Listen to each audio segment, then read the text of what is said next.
आज है 6 फरवरी 2026 दिन शुक्रवार। Welcome back to clean news MP. चलिए देखते हैं मध्य प्रदेश की 25 फटाफट बड़ी खबरों को। इससे पहले आप न्यूज को कहां से देख रहे हैं हमें कमेंट में बताना बिल्कुल ना भूलें। साथ ही हमारे फेसबुक पेज को भी फॉलो करें। फेसबुक पेज का लिंक डिस्क्रिप्शन में दिया गया है। 33वीं किश्त से पहले बड़ा अपडेट, इन महिलाओं को नहीं मिलेगा लाडली बहना का लाभ। मध्य प्रदेश के लाडली बहना योजना से जुड़ी महिलाओं के लिए अहम खबर है। फरवरी महीने में योजना की 33वीं किश्त जारी की जाएगी, लेकिन इस बार कई महिलाओं को 1500 रुपए की राशि नहीं मिलेगी। दरअसल जिन महिलाओं की उम्र फरवरी में 60 साल या उससे अधिक हो चुकी है, उनके नाम स्वतः लाभार्थी सूची से हटा दिए जाएंगे। नियमों के अनुसार 60 साल की उम्र पूरी होने पर लाडली बहना योजना का लाभ बंद हो जाता है। भोपाल में बनेगी मेगा एआई सिटी, टेक्नोलॉजी का नया पावर हाउस। भोपाल को भविष्य की तकनीक से जोड़ने की दिशा में बड़ा कदम उठाया गया। राजधानी में 3700 एकड़ क्षेत्र में देश की सबसे बड़ी मेगा एआई और नॉलेज सिटी विकसित की जाएगी। ये परियोजना राजा भोज एयरपोर्ट के पास भौरी इलाके में आकार लेगी। राज्य सरकार और बीडीए ने सभी जरूरी प्रक्रियाएं पूर्ण कर ली हैं। जमीन का विकास कार्य समाप्त हो चुका है। इस मेगा प्रोजेक्ट से भोपाल निवेश, रोजगार और तकनीकी शिक्षा का बड़ा केंद्र बनकर उभरेगा। एमपी के दूरस्थ मेडिकल कॉलेजेस में फैकल्टी को मिलेगा विशेष प्रोत्साहन। मध्य प्रदेश सरकार दूरस्थ क्षेत्रों के मेडिकल कॉलेजेस में फैकल्टी की कमी को दूर करने के लिए विशेष प्रोत्साहन योजना लागू करने जा रही है। योजना के तहत ऐसे कॉलेजेस में तैनात डॉक्टर्स और शिक्षकों को वेतन के साथ लगभग 20% अतिरिक्त भत्ता मिलेगा। इस प्रस्ताव को इसी माह कैबिनेट में पेश करने की तैयारी है। उप मुख्यमंत्री राजेंद्र शुक्ल ने अधिकारियों को निर्देश दिए कि वे दूरस्थ क्षेत्र की परिभाषा तय कर इसे फाइनल करें। एमपी हाईकोर्ट में याचिकाओं को आधार से जोड़ने की मांग, प्रशासनिक कमेटी को भेजा सुझाव। मध्य प्रदेश हाईकोर्ट ने लंबित मुकदमों के बोझ को कम करने के लिए याचिकाओं को आधार कार्ड से जोड़ने के सुझाव को गंभीरता से लिया। जबलपुर निवासी अधिवक्ता सुरेंद्र वर्मा ने याचिका में बताया कि सुप्रीम कोर्ट के डिजिटाइजेशन निर्देशों के तहत ऐसा कदम मुकदमों की पारदर्शिता और तेजी को बढ़ाएगा। युगल पीठ ने रजिस्ट्रार जनरल को निर्देश दिए कि इस सुझाव को प्रशासनिक कमेटी के समक्ष रखा जाए। इंदौर में दवाओं की ओवर द काउंटर बिक्री, एंटीबायोटिक भी बिना पर्चे उपलब्ध। इंदौर के दवा दुकानों में अब सिर्फ सामान्य बुखार और सर्दी खांसी की दवाइयां ही नहीं, बल्कि एंटीबैक्टीरियल, एंटीवायरल और एंटीफंगल दवाएं भी बिना डॉक्टर के पर्चे के दी जा रही हैं। केमिस्ट का कहना है कि नाम पता बताओ और दवा ले जाओ। विशेषज्ञों ने चेताया कि इससे एंटी माइक्रोबियल रेजिस्टेंस का खतरा बढ़ रहा है, जो स्वास्थ्य के लिए गंभीर चुनौती है। मरीजों को बिना उचित परामर्श दवाइयां देना उनकी सेहत के लिए जोखिमपूर्ण साबित हो सकता है। एमपी पुलिस का अभिनव कदम। इंदौर में अब सड़क हादसों में घायल की मदद करने वाले राहगीरों को पुलिस सम्मानित करेगी। अक्सर लोग कानूनी पछड़े के डर से घायल की मदद नहीं करते, जिससे कई जानें चली जाती हैं। अब केंद्रीय सड़क परिवहन मंत्रालय की गाइडलाइन के तहत घायलों की जान बचाने वाले नागरिकों को इनाम और प्रमाण पत्र दिया जाएगा। इस पहल से लोगों में जिम्मेदारी और मानवता की भावना बढ़ेगी। साथ ही दुर्घटनाओं में समय पर मदद मिलने से जीवन की रक्षा हो पाएगी। मध्य प्रदेश के लोक निर्माण, पर्यटन और रोजगार में करेंगे क्रांति, सीएम मोहन यादव का दावा। मध्य प्रदेश में धार्मिक और सांस्कृतिक स्थलों पर बन रहे लोग सिर्फ ईंट पत्थर ही नहीं हैं। मुख्यमंत्री मोहन यादव ने कहा कि ये लोग राज्य के विकास का नया ग्रोथ इंजन साबित होंगे। प्रधानमंत्री मोदी के वोकल फॉर लोकल विजन के अनुरूप ये स्थल पर्यटन के वैश्विक केंद्र बनेंगे। इससे स्थानीय लोगों को रोजगार के अभूतपूर्व अवसर मिलेंगे।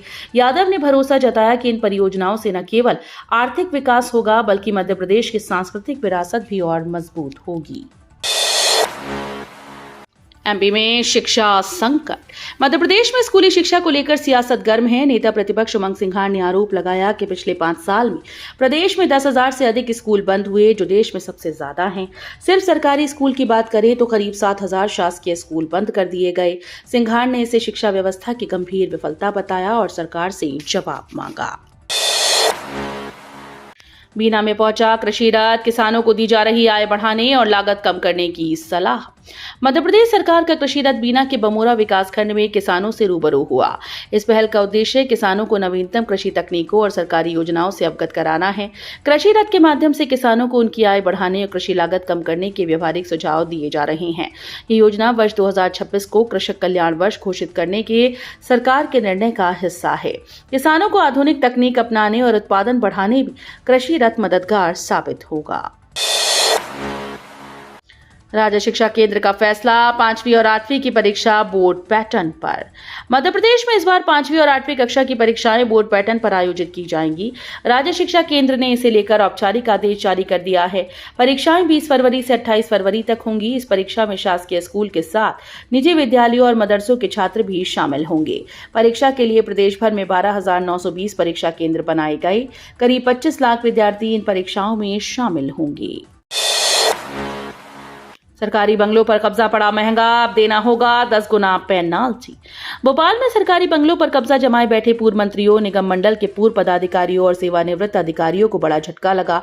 गृह विभाग ने ऐसे लोगों से वसूले जाने वाले किराए और पेनाल्टी की दरें तय कर दी। 4 इमली, 74 बंगले, 45 बंगले और प्रोफेसर कॉलोनी समेत अन्य सरकारी आवासों में तय अवधि के बाद भी रह रहे लोगों से अब सामान्य किराए का 10 गुना पेनाल्टी वसूली जाएगी। प्रशासन का कहना है कि इस फैसले से सरकारी संपत्तियों के दुरुपयोग पर रोक लगेगी। एमपी कांग्रेस का बड़ा बदलाव, टैलेंट हंट से चुने जाएंगे प्रवक्ता। मध्य प्रदेश कांग्रेस ने संगठन और मीडिया रणनीति में बड़ा बदलाव किया। पार्टी प्रवक्ताओं का चयन सिफारिश के बजाय टैलेंट हंट प्रक्रिया से होगा। इसके लिए प्रदेश कांग्रेस कमेटी ने 11 सदस्यीय चयन समिति गठित की, जिसकी जिम्मेदारी वरिष्ठ नेता मुकेश नायक को सौंपी गई। विधायक और संगठन के वरिष्ठ पदाधिकारी भी चयन में शामिल होंगे। ये फैसला प्रदेश कांग्रेस अध्यक्ष जीतू पटवारी द्वारा मीडिया कमेटी भंग किए जाने के 2 दिन बाद आया है। इंदौर एलिवेटेड कॉरिडोर पर फिलहाल राहत, हाईकोर्ट ने नहीं लगाई रोक। इंदौर में निर्माणाधीन 6 किलोमीटर लंबे एलिवेटेड कॉरिडोर को लेकर हाईकोर्ट ने फिलहाल राहत दी। कोर्ट ने इसके निर्माण पर कोई रोक नहीं लगाई। हालांकि याचिका को ट्रैफिक और बीआरटीएस से जुड़ी याचिकाओं के साथ लिंक करने के निर्देश दिए गए। याचिकाकर्ता ने 300 करोड़ रुपए से अधिक की लागत के बावजूद ट्रैफिक समस्या बढ़ने की आशंका जताई। कोर्ट ने माना कि मामला ट्रैफिक से जुड़ा है, इसलिए अब इसकी अगली सुनवाई 25 फरवरी को होगी।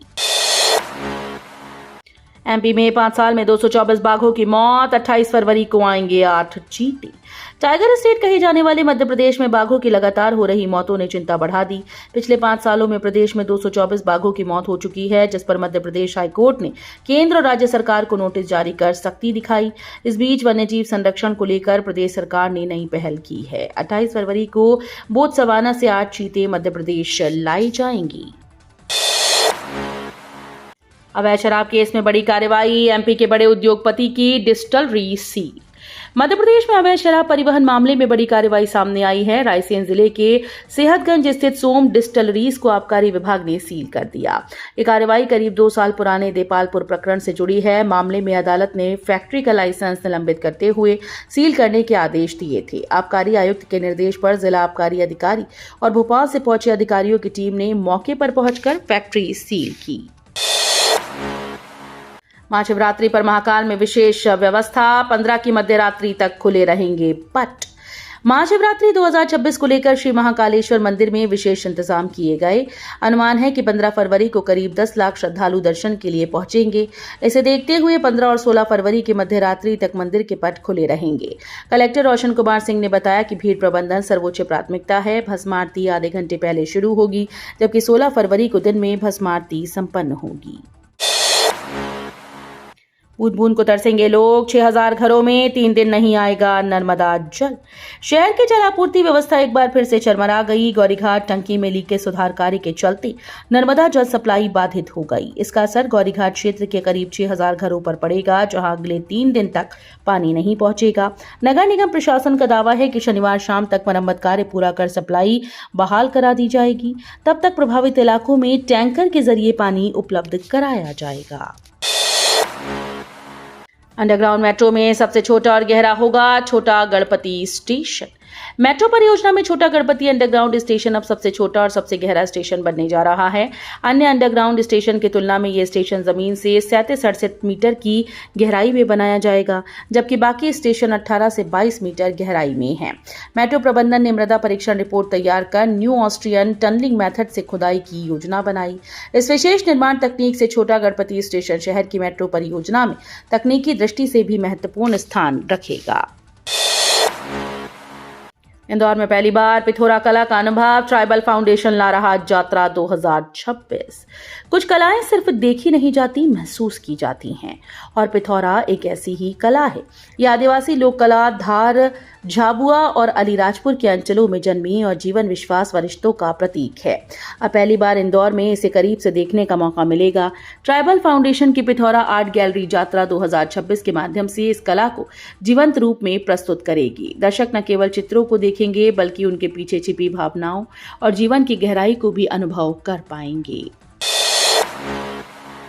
मध्य प्रदेश में क्यूआर कोड से साइबर फ्रॉड पर अंकुश, मार्च तक लागू होगी इस सुविधा।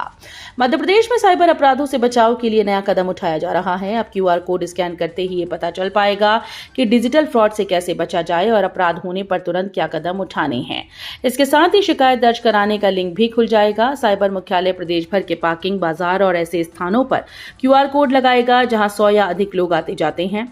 मार्च के अंत तक ये सुविधा पूरे प्रदेश में लागू हो जाएगी।